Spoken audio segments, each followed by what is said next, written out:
Alright guys, how are you? Y'all good? That is good to hear. I am just from watching a particular video. It was a mini documentary about the state of affairs in South Sudan and how corruption is the foundation of an entire system. Bro, look, I believe you're aware of the atrocities that are occurring in North Korea, Congo, Somalia, and now I want to direct your attention to a very small country, a neighboring country to Kenya, my country, and that is South Sudan. South Sudan has been ranked the most corrupt country in the world. Somalia comes second. Somalia is the second most corrupt country in the world after South Sudan. And that documentary was exploring how can a country become so corrupt that the entire foundation is primarily dependent on the corruption that thrives over there. And before we even get there, I want us to look at what transpired into South Sudan asking or pleading to be given independence. Because before 2011, Sudan was one big country, but South Sudanese saw or experienced a devastating degree of marginalization and segregation, something that forced them to ask for independence. And after quite a number of years, of back and forth, international organizations or global institutions intervened, and they did assist South Sudan in acquiring their independence. And in 2011, I believe in 2011, South Sudan was recognized across the world as an independent state. But here's the thing. There are responsibilities that come with independence, okay? Having a sovereign country and being recognized by your neighboring countries and global players as a sovereign country is just one part of the equation. There's another part of the equation that is way more important than just the recognition you get from other states. And that is structuring your country and ensuring that your country becomes a functioning state. And for a country or for a state to become a properly functioning country, you need institutions. You need institutions, you need facilities, you need corporations, you need an economy, and you need these systems that are rudimentary and significant and necessary in bro, in the in the day-to-day running of any country, or something like that. Every country has an affair. Every country has affairs, and those affairs can be categorized into justice affairs, economic affairs, education affairs, social affairs, sporting affairs. So you need institutions that are primarily focused on ensuring that all those affairs are taken care of and they thrive. And I think that is where Sudan failed.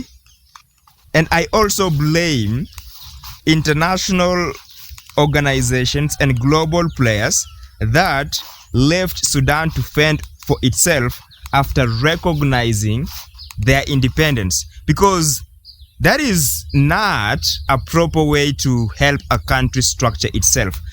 Like, imagine this. This is just a scenario. You have a son, and your son has hit puberty, and now he is craving his independence, and you decide to grant him independence, and you tell your son, you know what, you're now your own man, go out there, do your thing.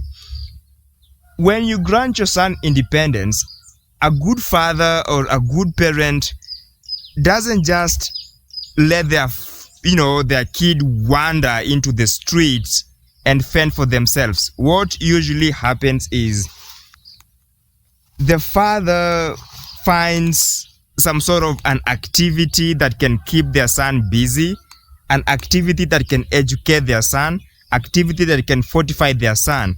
For instance, they can take them to college, or they can enroll them to a mentorship program that can empower their child with some skills and knowledge of the world. These knowledge and skills, therefore, sustain their child in the fucking world. And that is exactly what should have happened in South Sudan. Okay? South Sudan needed mentorship. South Sudan needed guidance. And nobody was there to provide such things to South Sudan. South Sudan is not a poor country. South Sudan is rich.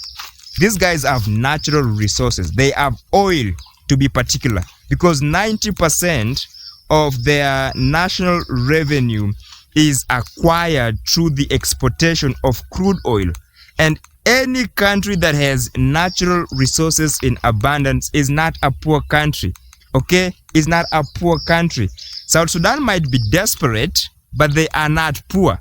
There's a very big difference between desperation and poverty. Okay? I want us to get that very clear. You look at the countries such as Congo. Congo is not a poor country. Congo is so rich, but there is a devastating degree of engineered destitution or desperation over there that forces Congolese to live in conditions that are just appalling, man. These miserable conditions. And I think those are some of the things that we should come together as Africans and address, without involving the likes of IMF, without involving the likes of the UN, without involving the likes of NATO. Like, it needs to be our own thing, okay? It needs to be a conversation that we hold amongst ourselves, and we need to come up with solutions, like real tangible solutions, even if those solutions will take time to implement properly. But we need to talk about these issues, and we need to come up with solutions, and we need to start implementing those solutions, or else we will be lamenting, we will be complaining, we will be whining each and every single day. And protesting is not helping at all. Protesting is not helping at all. People have protested in the US, people have protested in the UK, people are protesting across the world over the injustice and the atrocities and the humanitarian crisis that is happening in Congo. But nobody seems to be taking that kind of thing seriously. Nobody cares. People are just doing their own thing. The UN doesn't give a shit, because I believe the UN is an institution, is the kind of institution that has the power to stop such a thing. Okay? If the UN decides to handle this matter with all the seriousness that this matter deserves, I think this can be a thing of the past. I believe that this can be a thing of the past. But just because the UN is influenced by a lot of other countries, you know, these independent countries that have their own interests in these countries. You look at the US have their own interests. You look at the UK, you look at Belgium, you look at France. All these countries have their own interests that advance their, you know, the interests that advance them. So they don't really see a necessity in intervening and trying to solve these problems that these countries do have. So let's come back to South Sudan. Okay, so I think South Sudan was right, or it is their decision to ask for independence was totally justifiable. They needed independence. They needed to take care of themselves because all the marginalization was hurting them and they were feeling it. But now they needed to structure themselves. They needed to reinforce themselves. They needed help from the neighboring countries. They needed international organizations to help them set up institutions. They needed schools. They needed hospitals. They needed courts. They needed many facilities. They needed banks, because a country needs an economy. A country needs a domestic economy. They needed agricultural inputs. They needed a way, like they needed so many things, man. They needed so many things, but nobody waited long enough to provide all these necessary facilities and services that Sudan desperately needed. Most of the time, we often say that, especially in Kenya, corruption is a symptom of a dysfunctional system. In South Sudan, it is the other way around. Corruption is the cause of a dysfunctional system. Everything is built on corruption over there. Because if your president rewards people based on loyalty and not competence, then that has to say a lot about, how you perceive corruption and how you want to deal with corruption. Because, first of all, you have to look at Salva Kiir, a president who can't read, a president who is 1000% ignorant. Like, that guy is not supposed to be a president of any country. He's not supposed to be any political position. But it's only in South Sudan where a guy who can't read and write becomes a president. Not for 1 year, not for 2 years, not for 3 years, not for 4 years, not for 3. Bro, dude has been president of that country for almost how many years? For a decade plus? Yeah. Since 2011, 2012, 13, 14, 15, 16, 17, 18, 19, 20. Bro, for over a decade, Salva Kiir, a guy who can't read and write, has been president of an entire country. If your president is illiterate, then it is just a sign or a symbol of national ignorance. Like, you don't really care about education. You don't care about education. That is why you have an illiterate president, a president who cannot read, a president who cannot write, a president who takes an hour to read a statement. Dude cannot even read a paragraph. I don't know if that guy has ever read a paragraph his entire life. The African community has to stand with their brothers and sisters, because if anything wrong happens in South Sudan, the first country that will suffer the consequences of that, the misunderstanding, are the neighboring countries such as Kenya, Uganda, Tanzania, Ethiopia. So we need to take this seriously, because over there things are not looking good. Things are not looking good. Things are not getting better. Guys, there's another guava over there. I need to get that one, okay? I need to get that one. I don't know if you understand what I'm trying to say. What I'm trying to say is that I think it's time for the African community to stand up for themselves and stop relying on the intervention or on the assistance of global entities that have little to no interest in helping our countries, because South Sudan are our brothers and sisters. Those Sudanese are our brothers and sisters. And every single time something terrible happens there, what happens? The first place they run to for refuge is Kenya, Uganda, Tanzania, Somalia. So we need to be our brothers' keepers.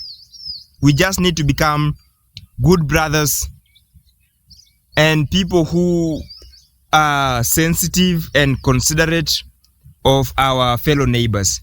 And it's not that difficult, okay? It's not that difficult. I think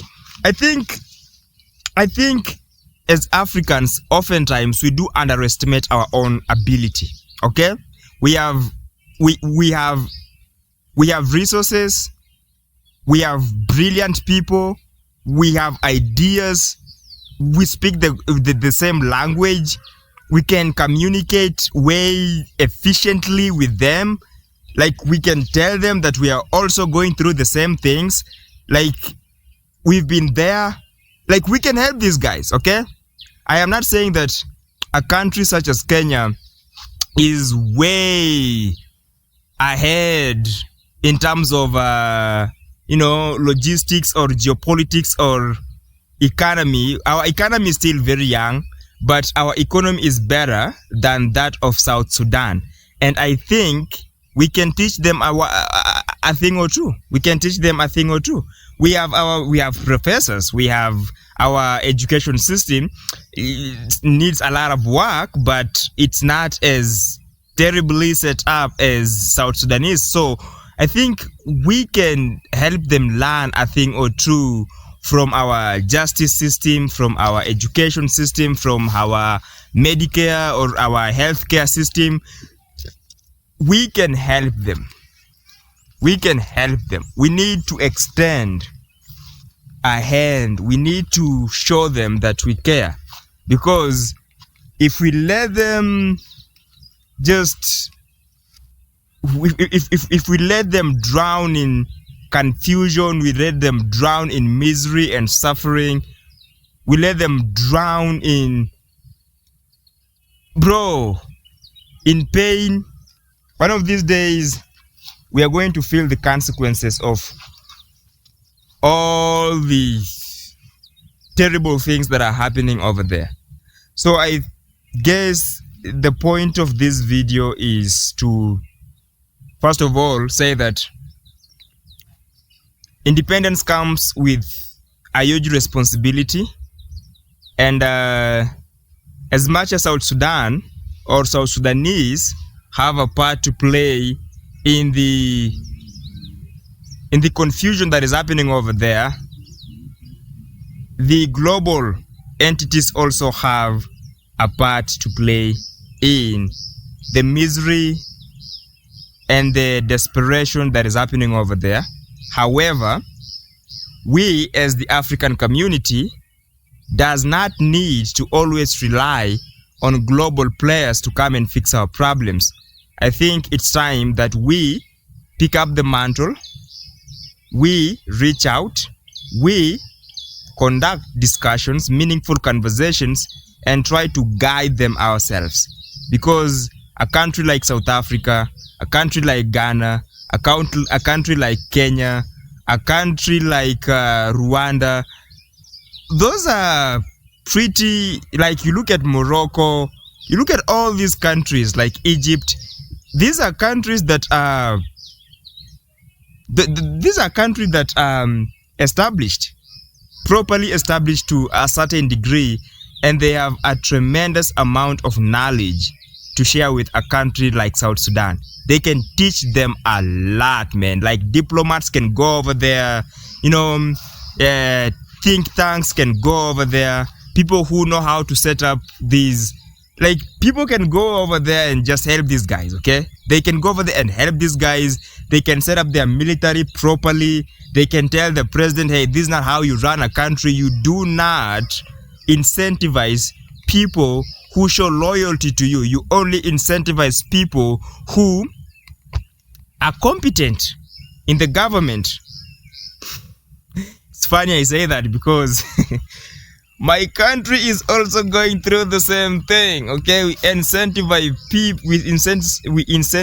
people, we reward people who show loyalty to politicians. So, yeah, it sounds good, but it's a challenge that we ourselves also need to get over. But I think we can do it. Can do it, man.